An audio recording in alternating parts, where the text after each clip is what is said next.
தர்மம் சொன்னா சொல்லுவார்கள் ஜாதி கதைக்கிறாங்க, சாதி கதைக்கிறாங்கன்னு சொல்லுவாங்க.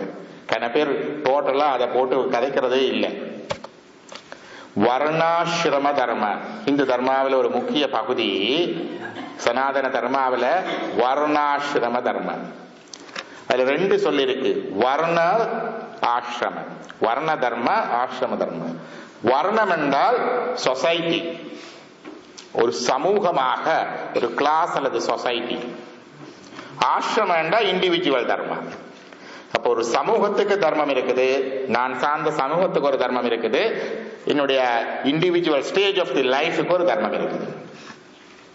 அப்ப நான் ஒவ்வொருத்தர் கேட்பார்கள், என்னுடைய தர்மம் என்ன என்ற கேள்வி இருக்கிறது இல்லையா? என்னுடைய தர்மம் இல்லை, அங்க மரம் நடுறா போய் மரம் நடுறதா, அல்லது அனிமல் ப்ரொடெக்ஷனுக்கு போய் அங்க நிக்கிறதா, அல்லது ஜெனீவாவில் அங்க கூட்டம் நடக்குது அங்க போய் நிக்கிறதா, அல்லது வீட்டுல இருக்கிற பிள்ளைகளை பார்த்து மனுஷனுக்கு சமைச்சு போடுறதா, அல்லது இன்றைக்கு மிஷன்ல இன்றைக்கு இந்த ராமகிருஷ்ணனுடைய விழா நடக்குது இங்க வாரதா, எல்லாம் தர்மம் தானே. அப்ப இதுல எந்த தர்மத்தை படிப்பது? ஒரு கன்ஃபியூஷன் வருமோ இல்லையோ? இந்த வர்ண தர்மத்துல 4 வகையா இருக்கு.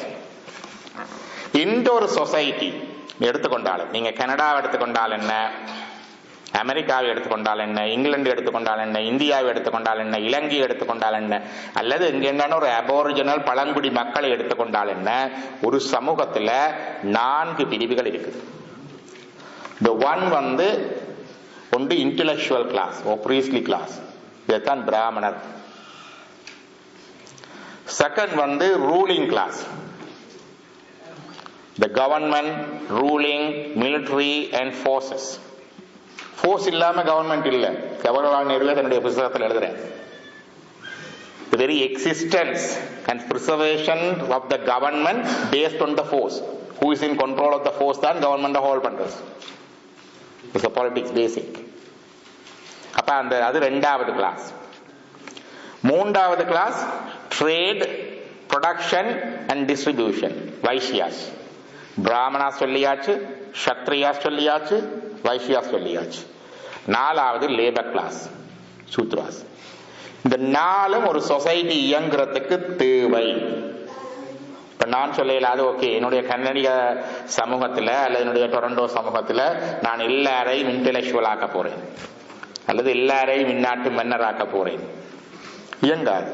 தென் எங்களுடைய இமிகிரேஷன் பாலிசியில உடனே சேஞ்ச் பண்ணி உடனே பாயிண்ட்ஸ் மாற்றி, எங்களுக்கு கூட்டுறதுக்கு ஆள் தேவை, எங்களுக்கு முடிவெட்டுறதுக்கு ஆள் தேவை. இமிகிரேஷன் சிஸ்டம் எப்படி தொழிற்படுது?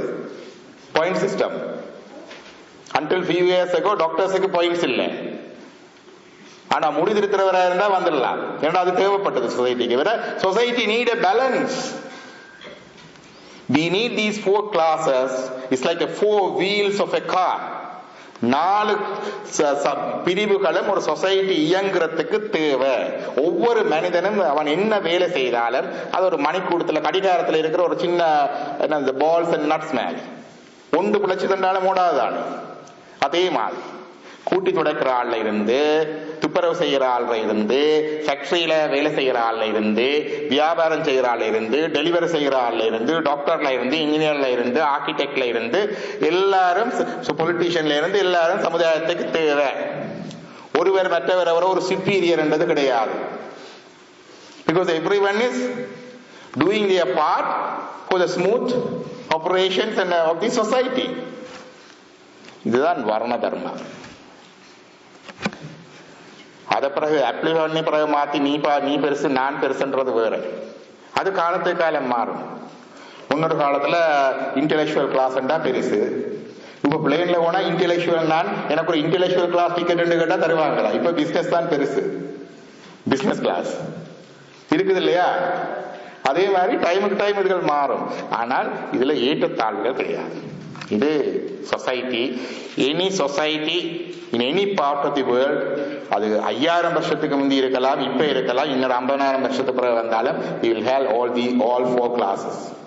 We cannot eliminate, but we need these 4 classes. We have to respect, we have to acknowledge, we have to accept it. அது வர்ண தர்மம்.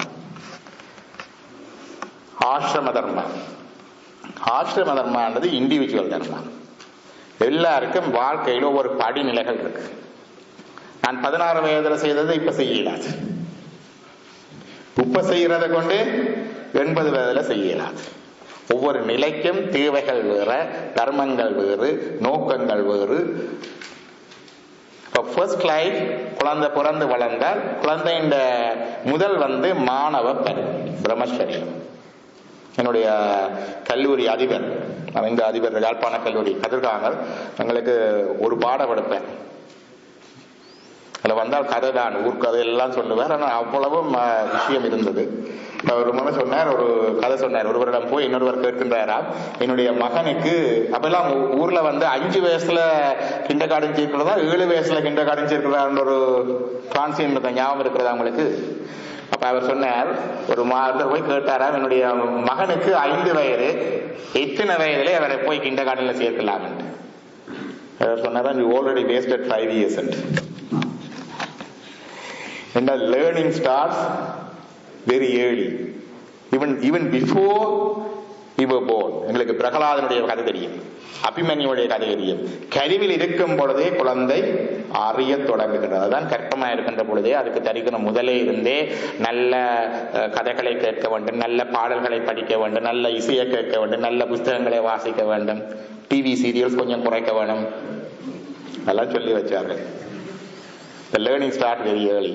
Our first part of the life learning period பிரம்மச்சரியம். இன்றைக்கு பிரம்மச்சரியம் என்றால் bachelor என்ற meaning தான் இருக்கு.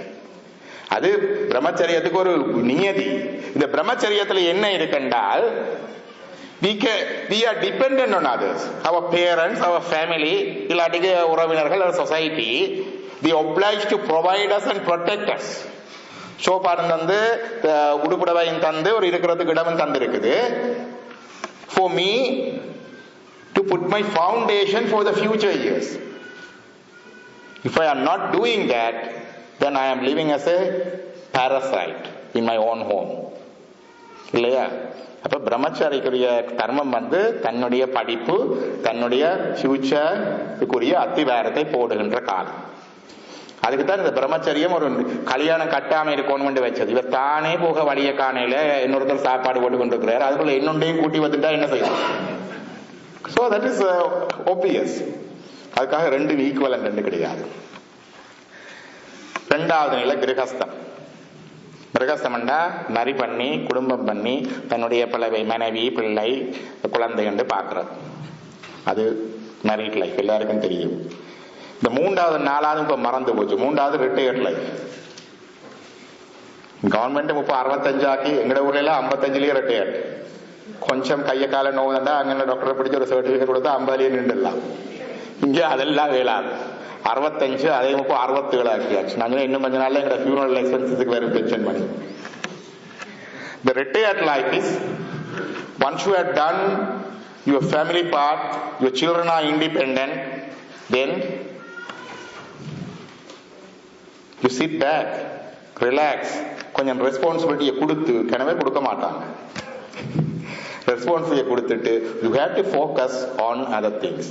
எங்களோட ஊர்ல எல்லாம் கோயில்கள், சபைகள், இந்த பள்ளிக்கூடங்கள் நடத்துற இதுகள் எல்லாம் இந்த 50ல இருந்து 60, 70 வரை ஆக்கள்லாம் கூட இருக்கிறது. இப்ப எல்லாம் அப்படி கிடையாது. இப்ப 15, 20 வந்திருந்து சபையெல்லாம் கேள்வி கேட்கும். திஸ் இஸ் த டைம் அது ரிட்டையர்ட் லைஃப். வானப்பிரஸ்தம் என்று சொல்லுவாங்க. அப்ப பிரம்மச்சரியம், இல்லறம், வானப்பிரஸ்தம். 4வது சன்னியாசம். சன்னியாசம் என்றா இதையும் விட்டுட்டு அங்கால போறது. அது தெரியும் எல்லாருக்கும். இந்த 4 இண்டிவிஜுவல் ஸ்டேஜஸ். இந்த 4 தர்மாக்கள், அதாவது வர்ண தர்மா, ஆசிரம தர்மா, இந்த 3 levelsல you can practice. A student just can focus on his learning. கிட்ட படம் ஒன்று வந்துச்சு. என்ன திரைப்படம்? விஜய் நண்பன்.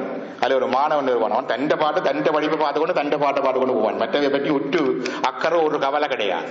அவனும் படிக்கிறான் தானே. அது தன்னை மையமாக கொண்ட தர்மம். விளக்கம்.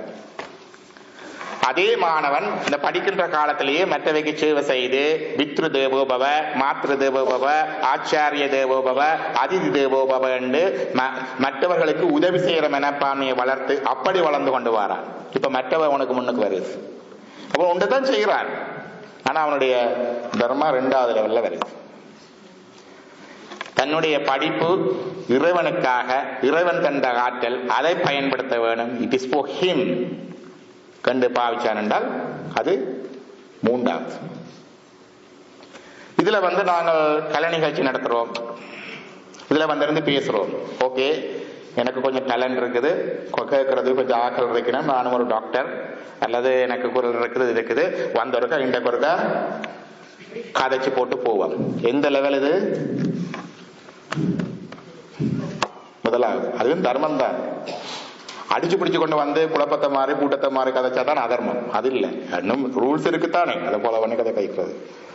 சரி, என்னோட கொஞ்சம் விஷயம் இருக்குது, அதை பகிர்ந்து கொள்ளுவோம், மற்றவர்களும் பிரயோசனமாக இருக்கட்டும். It's useful for others. 2வது வைதிக தர்மம். ஆண்டவனே, ராமகிருஷ்ணன், அமீ சந்திரம் துமி சந்திரி, நான் வரும் மிஷினரி, நீதான் இயக்குபவர். ஏதோ என்னை ஒரு கருவியாக வைத்து நீ இயக்குகின்றாய், என்ன சொல்லணுமோ அதை சொல்லவை, ஒன்றும் என்னுடையதில்லை. Nothing is mind. அந்த நினைவோட சொன்னா அது 3வது தர்மம்.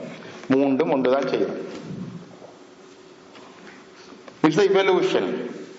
இதே மாதிரி ஒவ்வொன்றுக்கும் இருக்கு. குடும்பத்தார் தண்ட மனுஷி தண்ட குடும்பம் சொல்லுவோம் நாங்கள் மற்றவைக்கு பிரச்சனை இல்லாம வாழ வேணும். கணவர் சொல்லுவேன், மற்றவைக்கு பிரச்சனை, typical Jaffna attitude, self centred தானே, மற்றவைக்கு பிரச்சனை இல்லாம